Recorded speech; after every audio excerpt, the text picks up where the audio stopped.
Vamos começar a nossa caminhada, catequese, conversações com Cristo e em torno de Cristo. Vamos ver como é que é. Vamos começar pela primeira leitura.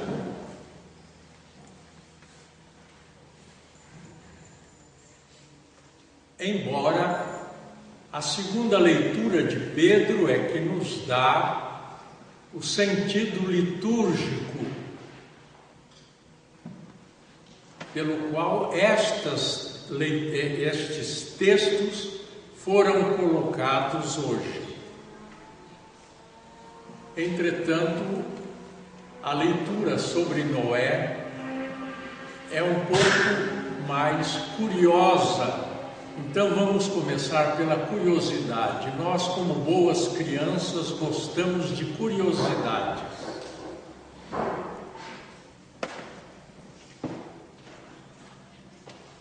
Ainda está por aí o filme Noé. E há uma cena no filme Noé em que o personagem do filme é extremamente severo. E a esposa de Noé não entende a severidade dele. E aquilo no filme, no contexto do filme, choca. E eu nem sei porque o diretor do filme escolheu fazer aquilo com tanta intensidade.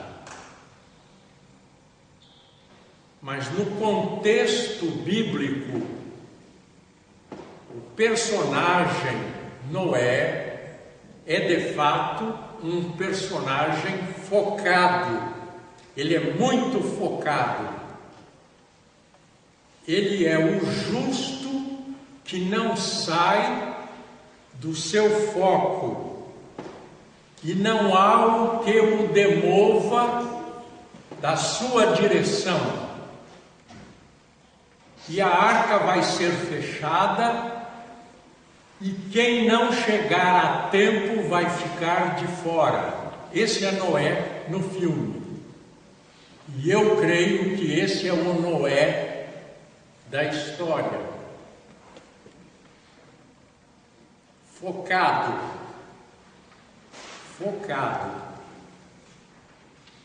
Não há outro modo de ser. Quando o dilúvio bate aqui, o avião tem que levantar voo. Não há mais possibilidade. Bom, isto falando do justo focado.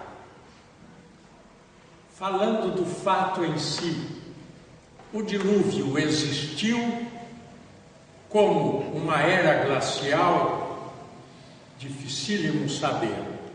Existiu como uma grande enchente do Eufrates e do rio Tigre, na Mesopotâmia, em que muitas cidades eram destruídas. Existiu por embate de um asteroide com a Terra, que fez movimentar-se de tal forma o eixo terrestre que os mares invadiram os litorais, os rios saíram do leito. Aconteceu isto há milênios. O fato em si não sabemos. Historicamente,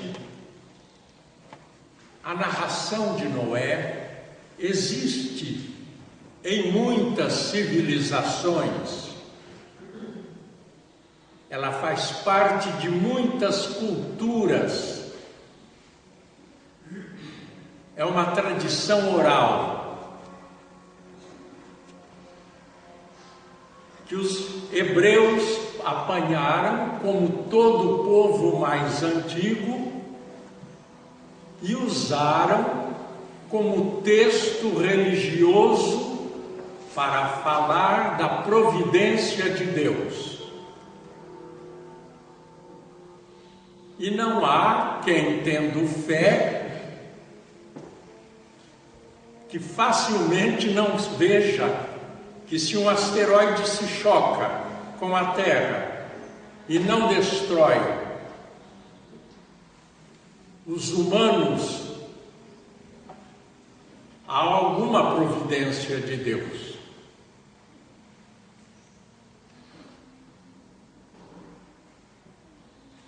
A questão da providência é muito simples para quem tem fé.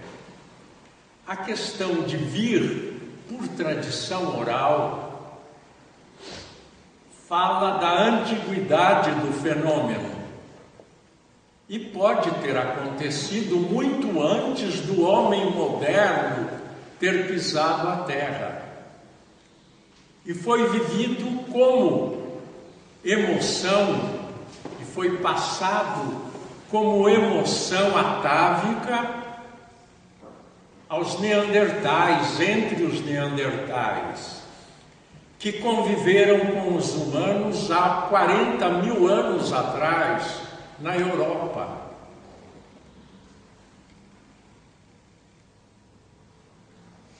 E isto se tornar uma parábola, eu não acabei de usar um filme para conseguir explicar melhor o personagem focado de Moisés.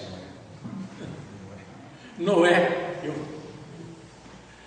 eu acabei de falar Moisés, porque eu li ainda esta semana,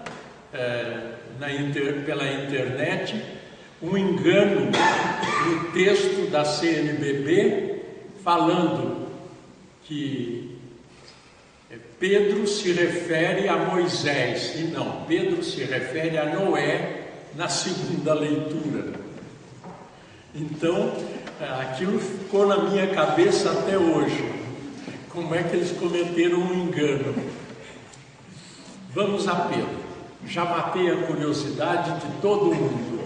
O que foi o dilúvio, como ele chegou até nós, por que tradição, e como são usadas as narrativas históricas por aqueles que fazem a catequese. Faça a catequese e lança-se mão daquilo que é mais vivo para dizer e transmitir o que se precisa transmitir. Pedro, na segunda leitura, diz: Cristo morreu por todos, o justo pelo injusto. Foi assim quando Noé construía a arca. Poucas pessoas se salvaram por meio da água.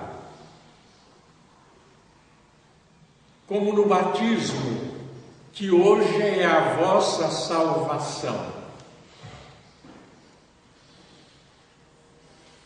Mas Pedro consegue dizer alguma coisa extremamente complicada. No Espírito, Cristo,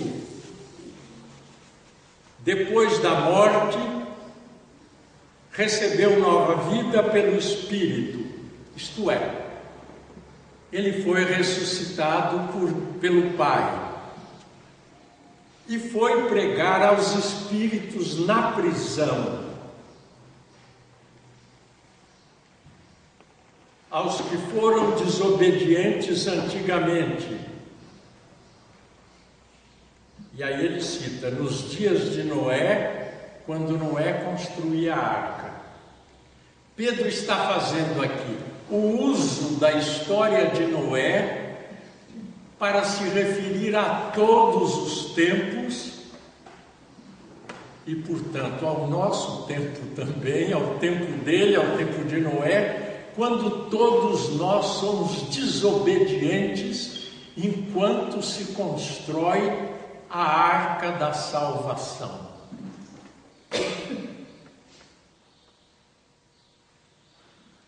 Se não prestaram atenção nesta passagem de Pedro, foi na leitura da CNBB que me chamou a atenção a perplexidade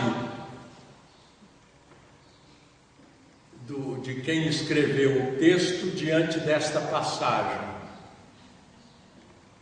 Mas Pedro quis e fez questão de complicar para nos dizer que Cristo ainda hoje faz a construção da arca, como um velho Noé, ou como um Noé atual, ou como um Noé de sempre. Pelo batismo, porque ele nos salva pela água. É a comparação que Pedro faz apressadamente.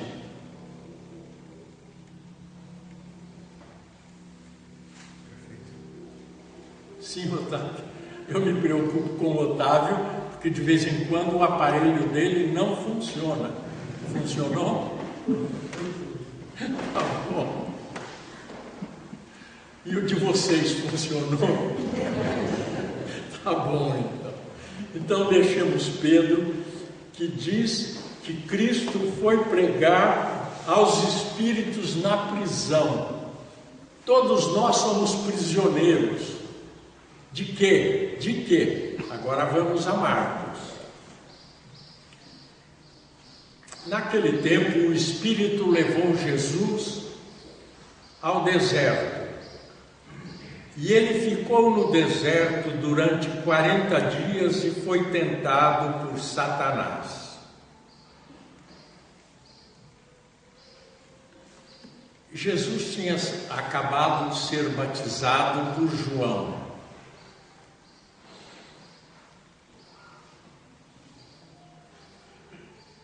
João tinha acabado de dizer: aquele que eu batizo na água vos batizará no Espírito.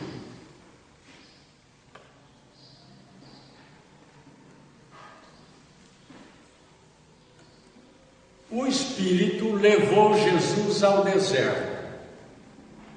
O que Marcos quer dizer?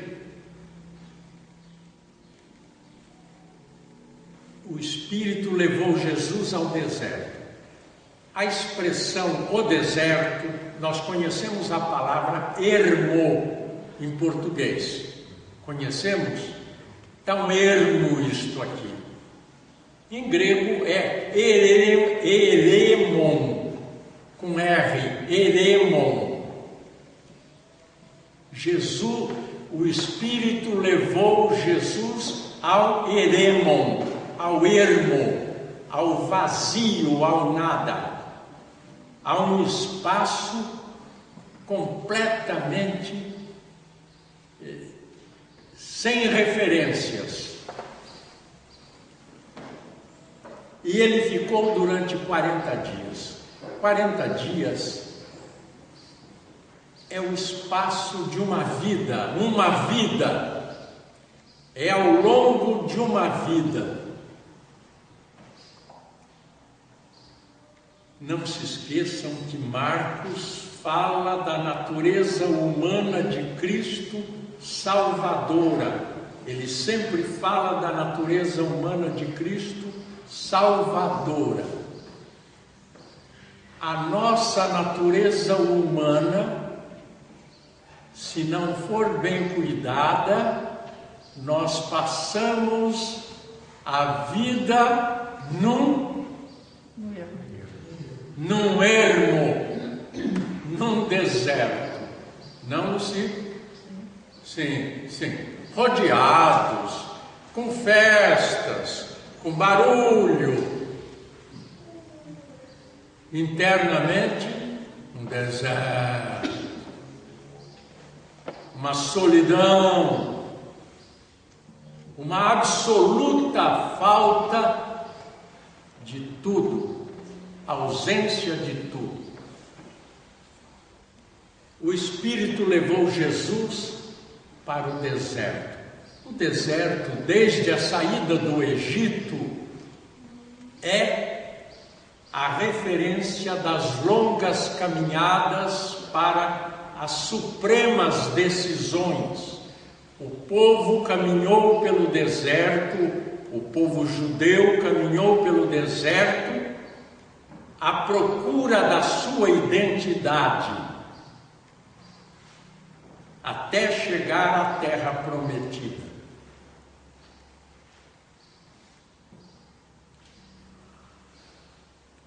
O Espírito levou Jesus para o deserto. Satanás o tentou durante 40 dias. Ele vivia entre os animais selvagens e os anjos o serviam. No deserto, Satanás o tentava, ele vivia entre os animais selvagens e os anjos o serviam. 4 elementos fundamentais, entre si contrários.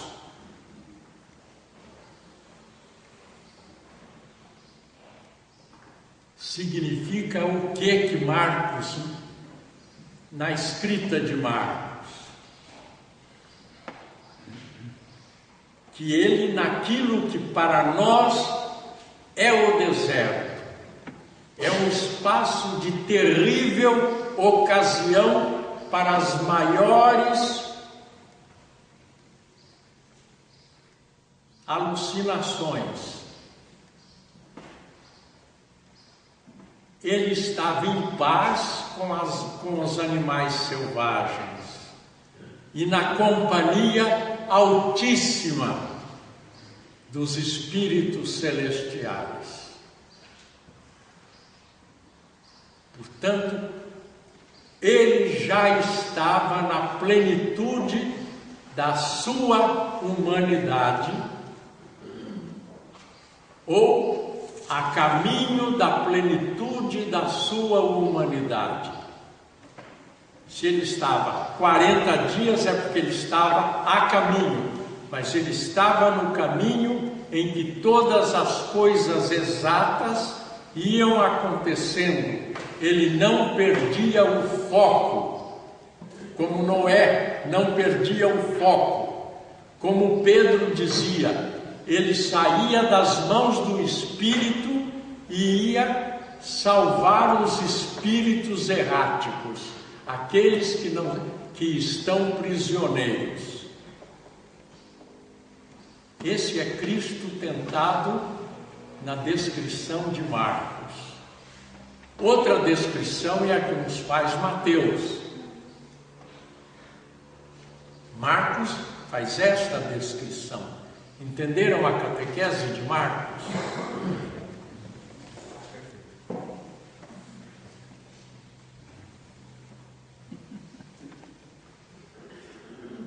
Sim, sim. Bom, e agora Marcos termina assim.